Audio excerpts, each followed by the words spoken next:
is the people of Barbados' victory. This truly has been the people's campaign. And I've said that to you all along as we started the process 4 years ago of rubbing shoulders and hosting the people's assemblies. And this must be our legacy to the people of Barbados, to give you back your government and governance. I want, and forgive me for a few seconds, to thank my parents, my mother and my father.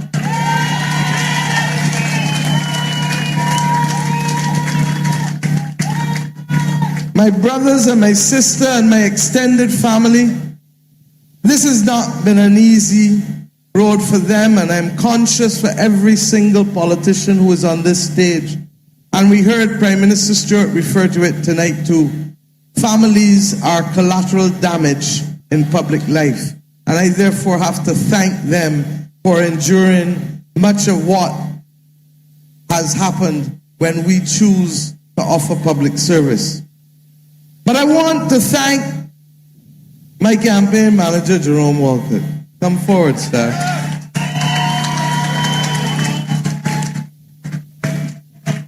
Jerome has been with me from day one in this term. And I know it has never been easy to walk aside and to manage here and to walk away from elective politics. And I say only elective politics because I can assure you he has not walked away from government or politics. But I thank Jerome for keeping 111 Roebuck Street together at all times, because I could not have the freedom to work with you across the country unless he kept this 111 Roebuck Street stable and secure. And I want to thank two people. I want to thank Mr. Hartley Henry, who has been with us since 2010 as a strategist. Many of you may not know things dread, we vote in red. Hartley. And the notion that this campaign must always belong to the people allowed myself and him to have a bond that has worked wonderfully well for the people of Barbados. Come, Hartley, thank you very much. Without him, we could not be here tonight.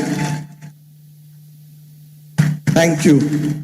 And I want to thank Lucille Moore, who has perfected the art of working till she drops, and who has been the mastermind of the entire ground campaign of the Barbados Labour Party, and indeed many other campaigns in the region. Thank you, Lucille. And Lucille has been there as my campaign manager, everyone, since 1991 when I entered elective politics. And I want to thank Clyde Maskell.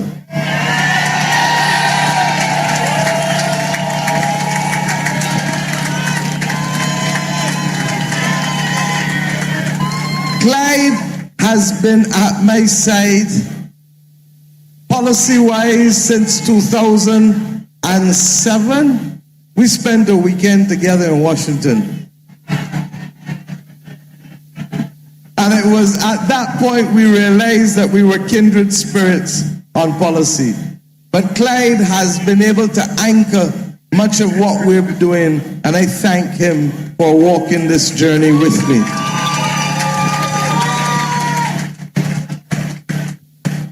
And I want to thank Pat Paris, my executive assistant, who has been there along the way helping to carry a lot of what the nuts and bolts of making this thing happen. Thank you very much, Pat. And forgive me this personal moment. I first met Billy Miller when I was a young school child. Just before I did, about 14, 15 years old. Come, humbly. But the truth is,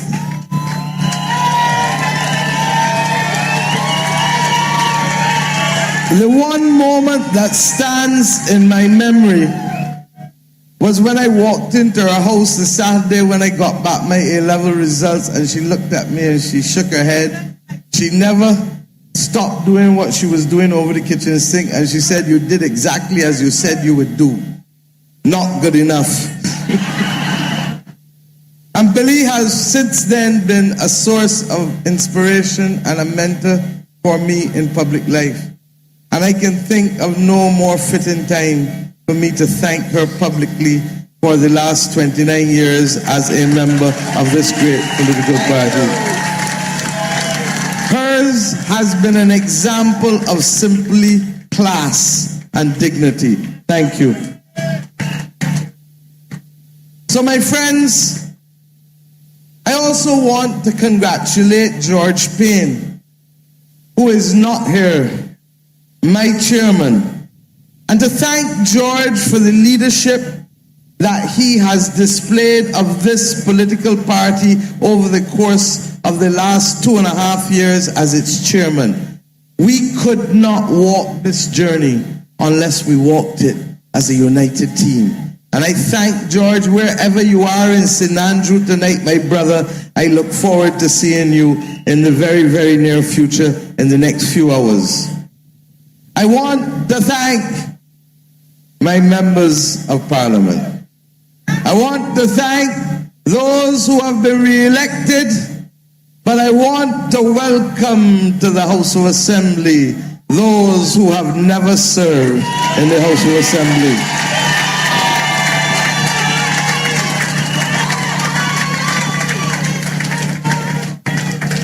For them, this has been a special journey. And I say to you tonight, I have seen in my candidates a level of sacrifice and a level of commitment that has made me proud to be their leader. Last night at Bay Street, I said and I meant it. Leading this team has been the privilege of my life. It is now for us to move forward because the electioneering has stopped as of yesterday. I want to commiserate with those who have lost their seats today. And I commiserate because that is who we are. And we thank them for their service, irrespective of whatever else. The truth is that those who offered themselves and who were not successful are not only incumbents, but there were young people who took courage, like young Kimar who ran against me, and who many of you may have seen me hugging in the paper because I salute him for his courage and his commitment to citizenship in this country.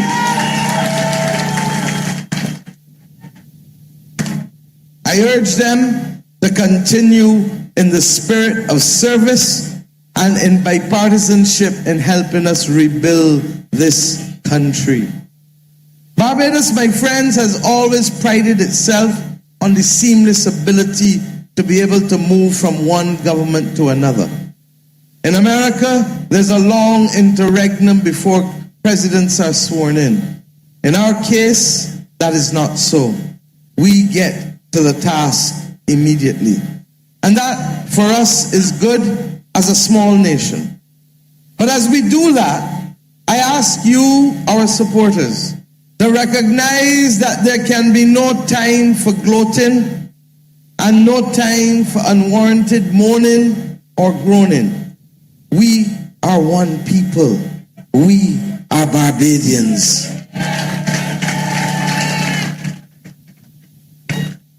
And this should come as no surprise to you, because this is something I have said over and over and over in our speeches. And there's a time now for healing that must take place in this nation. Because if we are to move forward and to face the challenges that lie ahead of us, then, my friends, we have to be prepared to heal and to allow many hands to make light work. That is our mandate. And as for the mandate you have given us, let me say that I remember tonight that each of us will have a role to play. I said so every night on the platform to you.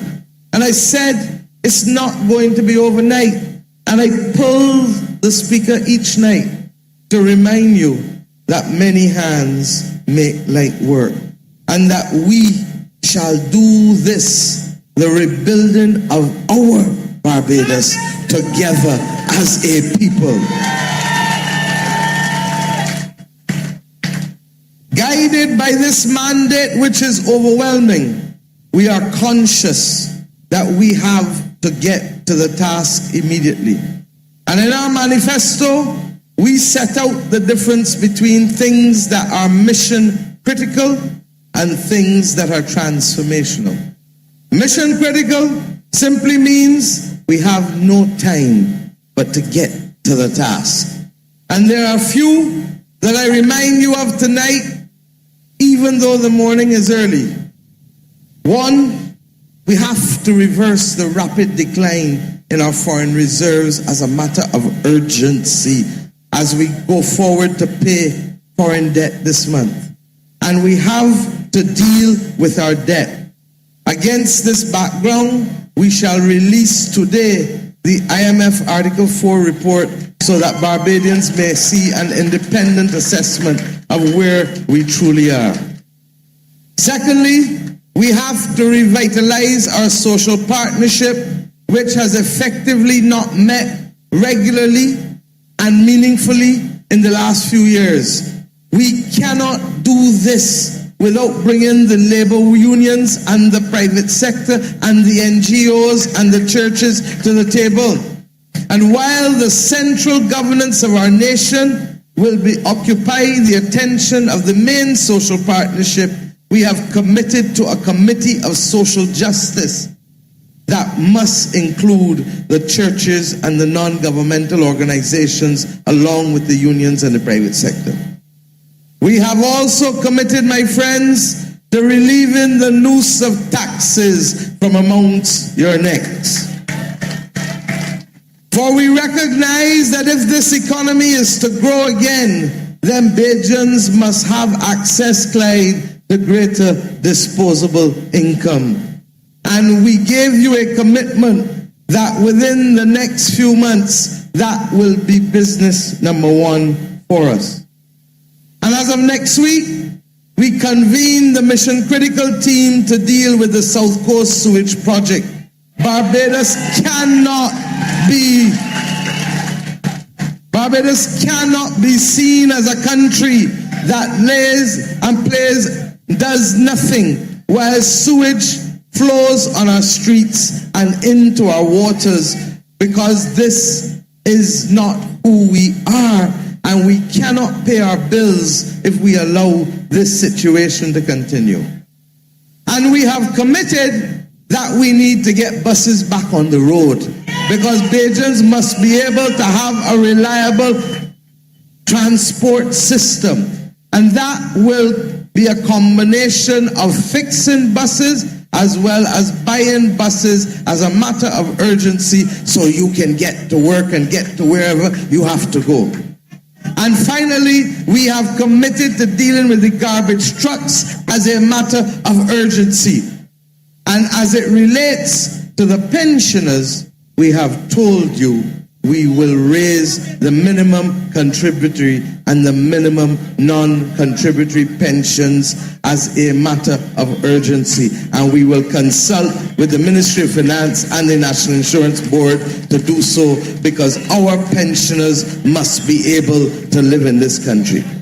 My friends, the way forward will not be easy. There is no elixir. There is no magical remedy. There is no single shot solution. But if we do not move with alacrity, we will not succeed. And what we have promised you is to stop the bleeding but at the same time lay the platform for the transformation of our nation. As it relates to the mandate that you have given us, I am deeply conscious that in the absence of an official opposition in the House of Assembly, we will have to evolve institutional arrangements to be able to allow Barbadians to have a greater say in the governance of this country. All ideas must contend even before a government has the right to take a decision. All ideas must contend. And we have already committed in our manifesto to putting in place a framework for people's initiatives that come from you and are not started with us, the members of Parliament. We have committed to referenda because we believe that there are certain fundamental issues that we must consult with you on. Some will be binding and some will be advisory. But I give the people of Barbados the assurance that if you know me, that there is no way that there will be gloating, there is no way that there will be a mistrust of the absolute mandate that you have given us, the people of the Barbados Labour Party. We will be your stewards at all times. So that let us move forward, recognizing, my friends, that this truly is a defining moment in our history. Not for what people immediately assume about me being a woman, but more so because it is about people claiming their future. And the people of Barbados tonight have claimed their future with a new interactive mode of governance. And that is what we shall give you. We shall temper our celebrations and thank the Almighty that the image of our country once again will be molded by you, the people of this country. And while today marks the end of electioneering, I say to you that at the appropriate time, over the course of the next weekend, we shall have Thanksgiving celebrations for you, the people of Barbados. As for today, the truth is that today is payday. It is. And I've said to you that there are people who are living from month to month or week to week. So what I have done is that I have spoken to the head of the private sector, and I've spoken to the General Secretary of the Barbados Workers Union, and I've spoken to the head of the Bankers Association. And we will warn all schools will be closed today.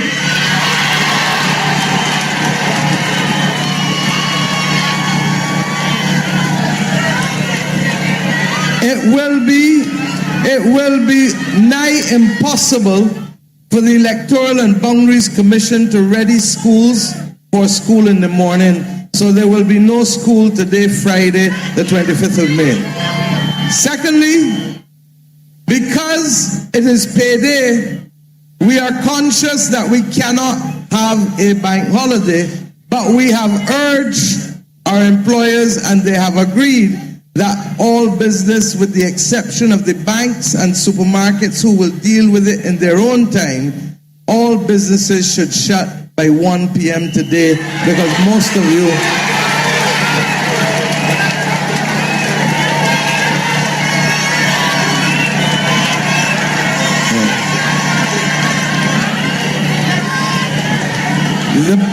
and let me be clear, the banks, it is payday. The banks will determine their hours and they may remain open most of the day. The supermarkets, for those who need food, obviously, when they get paid, and hotels and regular emergency services shall remain open. But other than that, we urge all employers to recognize that most Barbadians are not yet capable of going to sleep. And as we drove down here, the people who came out of their houses to wave us hello, we know that Bajans were not sleeping this morning at 3:30.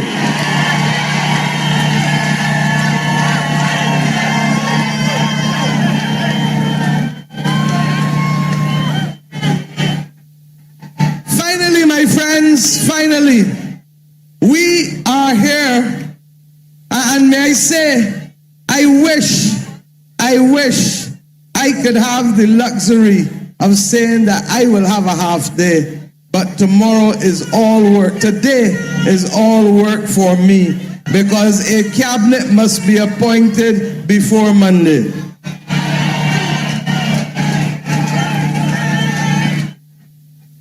We are here because you have all recognized the enormity of the challenge facing this country.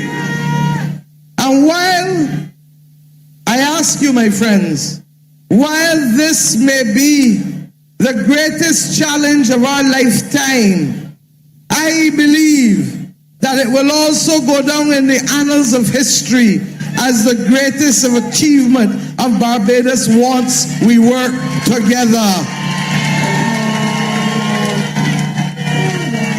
Together, we shall set those goals.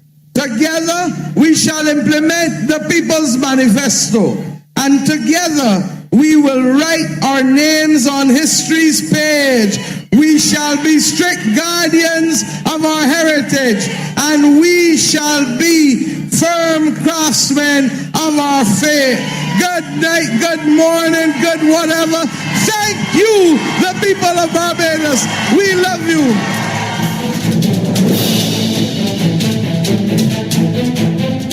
That's it. History has been created in Barbados, with us being now governed by a new Prime Minister, a first female Prime Minister in Mia Mottley, the leader of the Barbados Labour Party. History created by winning all 30 seats in our 30 constituencies.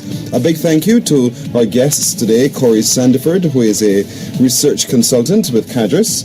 Also a big thank you to Damien Griffith, who represented the Democratic Labour Party. Hello, and big thank you to Michael Clark, our technical operator, Andre Hayward, Kimberly Skeet, Ava King, Michelle Brathwaite, and Anthony Nelson, our producer. I'm Pearson Bowen. Good morning.